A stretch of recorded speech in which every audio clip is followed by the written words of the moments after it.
as a central coordinating mechanism to coordinate interests of member states and reaffirm the imperative of adhering to the principles of the UN Charter in all its entirety, cohesion, and interconnectedness. Meetings are scheduled within the mandate reporting cycle on Bosnia and Herzegovina, Haiti, Yemen, Colombia, Lebanon, Libya, the Great Lakes region, Syria, Somalia, the Central African Republic, Western Sahara, and Kosovo. Cooperation between UN and African Union, women, peace and security to commemorate the 25th anniversary of the fundamental resolution of the UN Security Council 1325, as well as a briefing of the International Court of Justice President.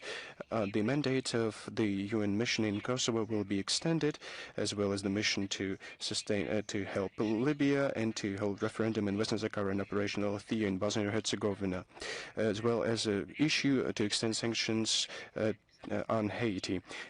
On October 15th to 17th, Addis Ababa will host joint events of the UN Security Council and the Peace and Security Council of African Union. A vast host of issues narratives will be touched upon that are overriding for African continent. New ways of further cooperation will be charted between these organs. Our country, as a permanent member state of the UN Security Council and a responsible participant of the international community, will traditionally do its utmost to ensure the coherent and efficient work of the Council. We are intent to promote a constructive and uniting agenda and to move colleagues towards searching common denominators, taking into account all the interests.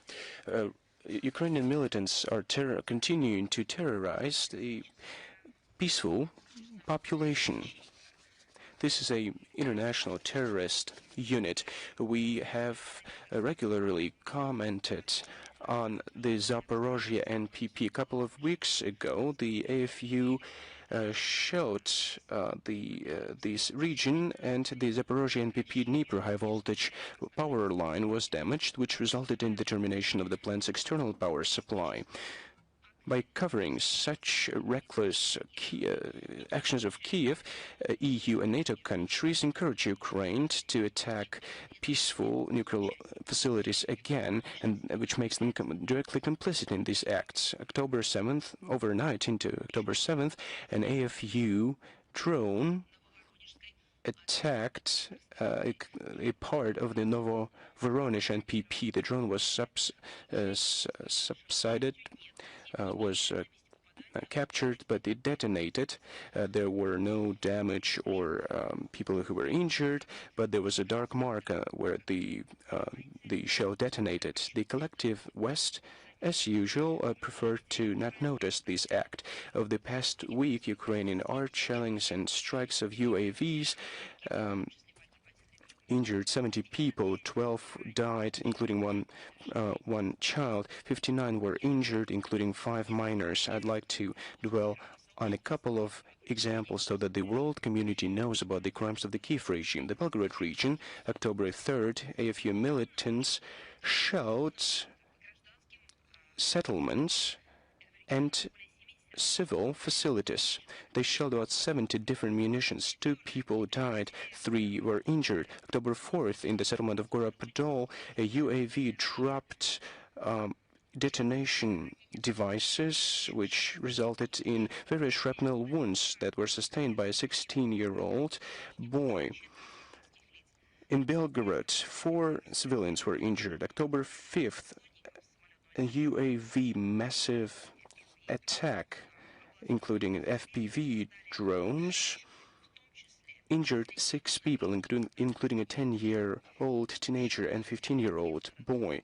October 6th, Belgorod. It was under the fire of American HIMARS MLRS systems. Repair crews were affected. They were addressing the consequences of previous attacks of Banderites. Regrettably, 2 people died. The Bryansk region, October 4th, the Pogar settlement. Ukraine Nazis attacked a bus terminal. 1 civilian was injured. 2 passenger minibuses were damaged. October 5th, the settlement of Podivotye. Shrapnel wounds were sustained by a commercial enterprise employee. The DPR, October 2nd to 5th, Gorlovka, Makeevka, and Yasinovata, 2 civilians died, 10 were injured, including children born in 2009 and 2011. The Kursk region, October 1st, the settlement Mokrushina, a Ukrainian FPV drone attacked a civilian car. A 28-year-old woman was injured. October 3rd, the settlement of Belaya, a UAV attacked a shopping mall. 2 civilians were injured. October 2nd, the regional court designated 117 people dead during the occupation of the AFU of the Suja region. Well, that's what they gloomed over, using the money of the West. Russian courts continue to render sentences to Ukrainian neo-Nazis for crimes in the Kursk region against civilians, and Russian servicemen captured AFU militants were sentenced to 18 years in prison. Sergei Moshkievsky, 17 years in prison. Oleg Sadovets, Vadim Yermaka, Ruslan Garbus, Vadim Godovanov, Konstantin Netkov, and Mikhail Pogorely, 16 years in prison. Alexei Ninichuk, 15 years in prison. For killing a civilian in Mariupol, an Azov regiment fighter Maxim Datsko was sentenced to 22 years with service in a high-security correctional colony. To 14 years in prison in absentia were sentenced militants from Australia, Colin Benjamin Lewis and Denis de Carvalho Dantas Isaac from Brazil. They were declared internationally wanted.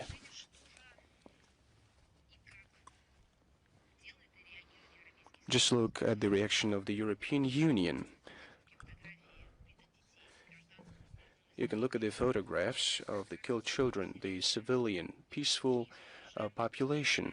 They can point in the map and see how the Kiev regime is disrupting the peaceful life there. But the European Union does not stop its attempts to find additional resources to sustain the Zelensky's regime. It wasn't one of the central tasks in the agenda of the Copenhagen informal EU summit on October 1st. They are going to use the frozen Russian sovereign assets. According to the European Commission, 140 billion euros will be allocated to Kiev as an interest-free loan. The Kiev regime will hardly be able to ever return these funds. Why? Because the main condition to return these funds is a requirement that is far from the reality to pay reparations to Russia, and Russia should do it. So what are we going to pay reparations for, according to them? For our citizens that have passed away, that have died, maybe for those who we rescued in Donetsk, in Lugansk. Since 2014, they've been sending tanks to these regions. But we have to pay reparations to NATO, to the European Union, to this NATO brigade for the fact that we have been sending humanitarian aid to these regions, textbooks, food, other means. We have been restoring the infrastructure so that people could get electricity, hot water. Is that what we have to pay for? But in this warped world the European Union and NATO are living, maybe that's the way it should be. But we are living in another reality, in real reality, and we know that Brussels has been engaged in stealing Russian sovereign assets. They are making up different formulas for that. Now they've come up with some kind of a reparations, but the essence stays the same. They are stealing our sovereign assets. In the first quarter of the 2025, Brussels has seized and sent to the European Union 10.1 billion euros. On the eve of the summit in Copenhagen, the head of the European Commission, Ursula von der Leyen, declared on the allocation as part of the Group of Seven initiative of the 9th tranche of the EU microfinancial assistance in the form of the further 4 billion euro loan secured by the proceeds from our frozen assets. At the same time, half of this sum will be allocated to AFU needs, in particular for procuring UAVs that are used to kill children. The overall volume of aid of the European Union to Ukraine since 2022 has amounted, and this will be interesting first and foremost for French citizens that are now asking what is happening to their economy, to their life, to their social sphere. So since 2022, the European Union has helped, so to say, Ukraine by sending 178 billion euros to that country. How many people have died because of this money that are residing on these territories? People of different nationalities that have different citizenships. The European Union is silent about that. Let me emphasize it once again. The overall amount of aid has amounted to 178 billion euros that were used to kill, first and foremost, Ukrainian citizens, but also to kill citizens of other countries. This money was also used for that, to kill Russian citizens, to kill citizens of other countries that, for example, were recruited by the Kiev regime and which is applauded by NATO countries. So what kind of money is that? This is money that comes from different sources. This is taxpayers' money from the European Union countries. This is money that was stolen from our country. But Brussels, that is trying to justify its actions by some kind of a legitimacy, is silent about that when it talks to its citizens. So take this aid, 178 billion euros. 63 billion euros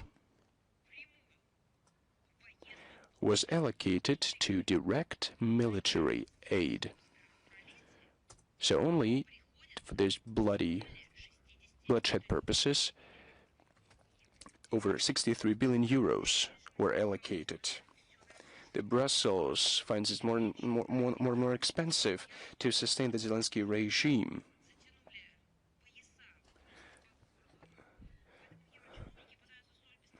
The European officials are now trying to steal Russian assets because they are running out of funds. The more they do that, the better their life will become, they think. But they are promoting a fraudulent lending scheme, and it caused a moderate reaction in European capitals. A propensity for fraud, it seems, is still subordinate to the fear before lawful repercussions and retaliatory measures. And I emphasize it, these will be harsh measures. In Copenhagen, they also discussed financing joint defense projects, including a recent initiative to establish a common European wall of drones to protect themselves from Russia, as they said. But no decisions were made. The European conservative, commenting on the results of the summit, said, in Copenhagen, on October 1st, European leaders again demonstrated that their response to the continuation of the conflict in Ukraine includes not diplomacy, but escalation. Yes, I agree, and we agree.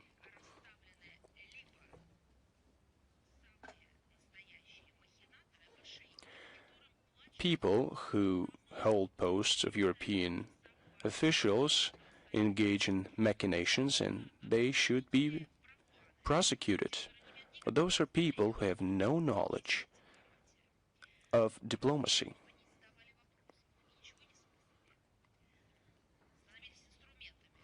They're just being turned into tools for escalation.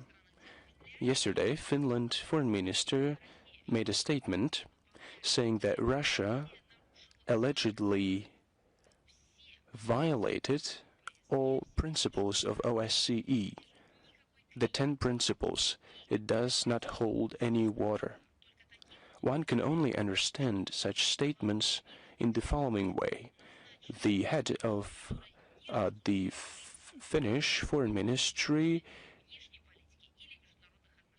doesn't have any idea of what international diplomacy is. She has held different posts. They used to be an engineer, maybe, and she organized different events, and she was engaged in domestic agenda. But then, all of a sudden, she was appointed Minister of Foreign Affairs of this country. That's why we hear such statements. She doesn't have any idea what these 10 principles of OSCE is, who this principle were developed by, what was the foundation of this principle, and who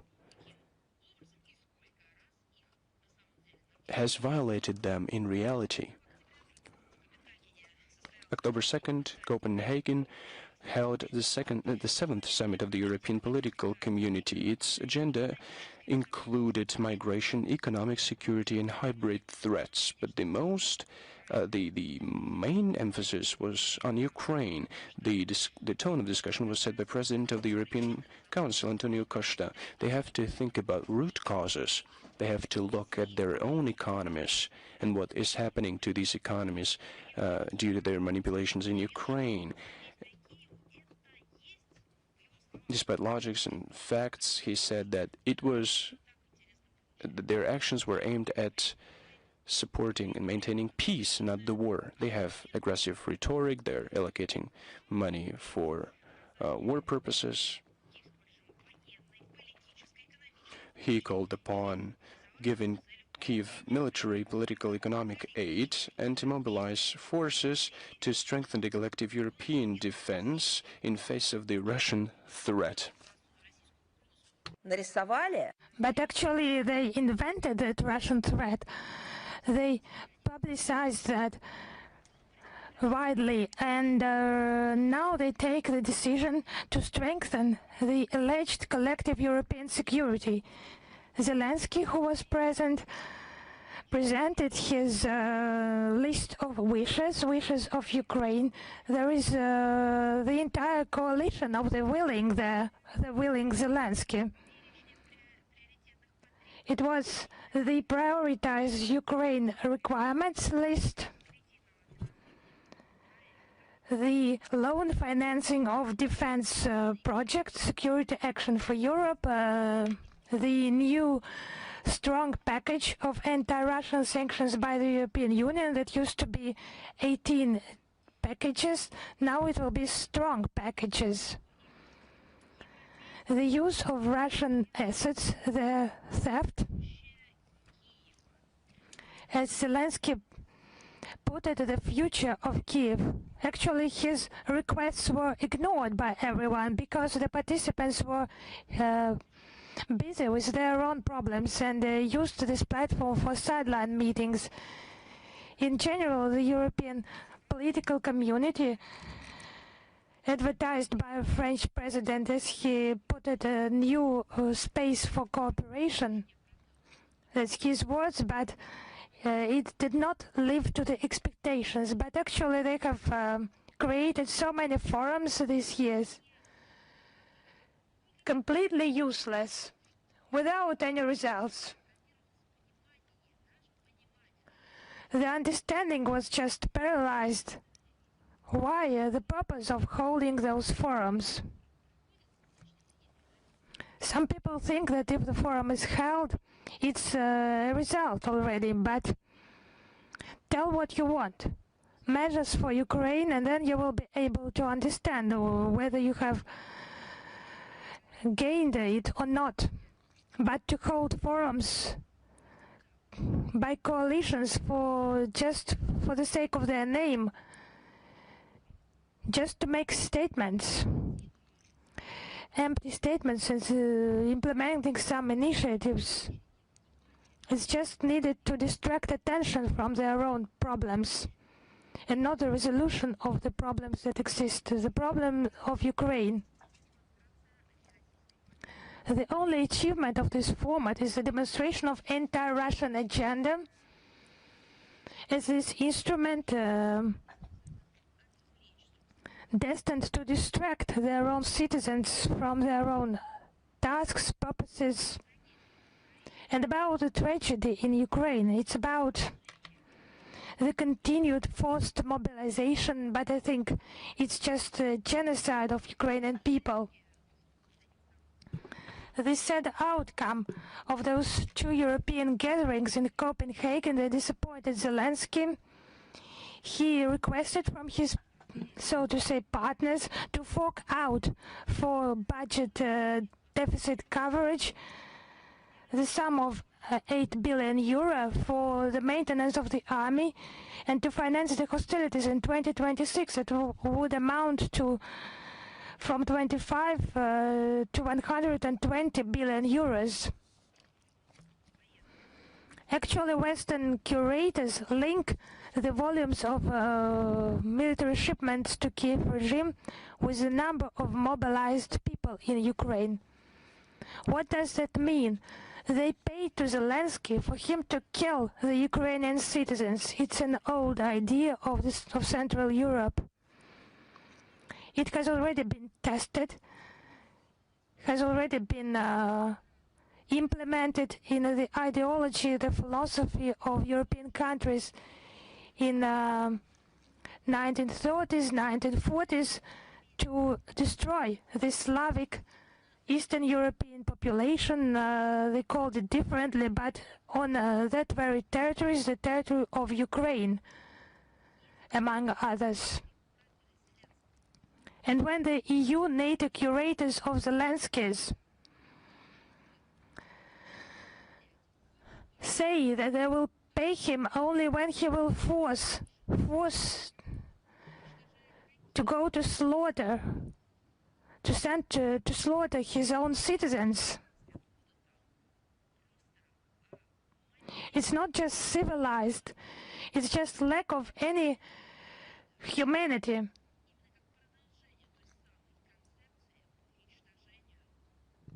It's the continuation of the concept of destruction by those ideologies. You can name them as you want. Imperialist, colonial thinking, racial superiority, they have already been tested. But it's a new level, a new century. In the Ukrainian social media, the issue is widely discussed of recruitment of about 1.5 million people. Who will those people be? They will be Ukrainian citizens. What will their age be, their condition, their health? It will not be of concern for anyone. They will just be sent to this slaughter by Westerners, the slaughter of that Western hell created on the territory of Ukraine. There is a statement about the further closing of borders in Ukraine and nearly nationwide mobilization. It will be mid-storms and further utilization of Ukrainian population by Zelensky. Total military registration will be obligatory for Ukrainian citizens. Zelensky has forced a draft law in Verkhovna Rada, a draft law about common information system of social sphere. This regime will gain access to the digital portrait of any Ukrainian, including his location, and Ukrainian military officers will be able to hunt for humans.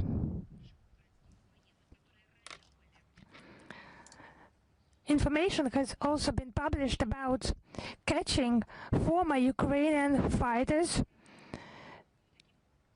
They are recognized as fit for service and sent to the front line. With those measures, Zelensky gang has decided to avoid expenses for veterans and to get rid of them, to get rid of those people who have experience, who have authority. Bankova government does not need that. They will be sent for slaughter. When will the Ukrainian people wake up? I would like to directly ask this question. And what we have mentioned for all those years, this Kiev terrorist regime, it has no borders. They're exploring all these areas, regions in the world, and they implement their terrorist activities in different countries, namely Sahara-Sahel region of Africa, Libya. National unity government has interaction with Great Britain and Kiev militants with the use of combat UAVs. There are facts about the cooperation of national unity government in Libya with Ukrainians and facilitating terrorist operations in the Sahel countries, including Niger. On the 1st of October, Sudanese military intelligence colonel said that Ukrainian and Colombian militants supported the rapid support forces in Sudan and used the Ukrainian-produced UAVs. It's illegal selling of arms and munitions by the Ukrainian army. It is recorded in Burkina Faso, the Democratic Republic of the Congo, Mali, Niger, Sudan, Somalia, Syria, the Central African Republic, and Chad. The stealing of munitions and equipment shipped by Kiev is recorded not only in troops but on the front line. GPS trackers are dismantled. When they are lost, they are written off as casualties and further sold abroad. And around half a million of equipment units have been, so to say, lost.